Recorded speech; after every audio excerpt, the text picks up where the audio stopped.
ഓരോ വ്യക്തികളുടെ ജീവിതത്തിലും വിജയം വരുന്നതിനു വേണ്ടി പല ആളുകളും വിശ്വസിക്കുന്ന ഒന്നാണ് ന്യൂമറോളജി അഥവാ സംഖ്യാശാസ്ത്രം. വ്യക്തമായില്ല. ഈ ന്യൂമറോളജി അനുസരിച്ച് ഓരോ വ്യക്തിയുടെയും ജീവിത വിജയം ഓരോ നമ്പറുമായിട്ട് ബന്ധപ്പെട്ടിരിക്കുന്നു. ഭൂഗോളത്തിന്റെ ഓരോ സ്പന്ദനവും കണക്കിലാണ്.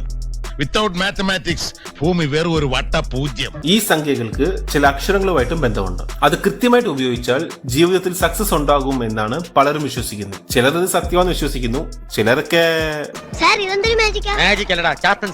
സിനിമയിൽ ഒരുപാട് നടന്മാർ ഈ ന്യൂമറോളജിയിൽ വിശ്വസിച്ച് അവരുടെ പേരിൽ മാറ്റം വരുത്തിയിട്ടുണ്ട്. അങ്ങനെ ചില മലയാളം ആക്ടേഴ്സിനാണ് നമ്മൾ വീഡിയോയിൽ കാണാൻ പോകുന്നത്. ലിസ്റ്റിൽ ഫസ്റ്റ് വൺ നമ്മുടെ ദിലീപാണ്. ഒരു കാലത്ത് മമ്മൂട്ടി മോഹൻലാലിനേക്കാളും കൂടുതൽ ഹിറ്റുകൾ ദിലീപിനുണ്ടായിരുന്നു. പിന്നീട് ഒരു സമയത്ത് ദിലീപിന്റെ അവസ്ഥ വളരെ ശോകമായി പോയി. സിനിമകൾ ഒന്നും തന്നെ കാര്യമായിട്ട് വിജയിക്കുന്നില്ല.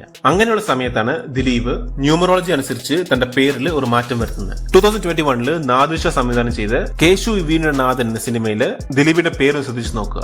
ഐ എന്നൊരു അക്ഷരം ദിലീപിന്റെ കൂടെ ദിലീപ് ചേർത്തിട്ടുണ്ട്. ഇപ്പോ കരിയറിന്റെ ഏറ്റവും മോശം അവസ്ഥയിൽ നിൽക്കുന്ന ദിലീപിന് സക്സസിന് വേണ്ടി പേര് മാറ്റിയതാണ് എന്നാണ് കൂടുതൽ ആൾക്കാരും പറയുന്നത്. ലിസ്റ്റിൽ സെക്കൻഡ് വൺ ലെനയാണ്. മലയാള സിനിമയിലെ ഏറ്റവും മികച്ച ക്യാരക്ടർ ആക്ട്രസിൽ ഒരാളാണ് ലെന.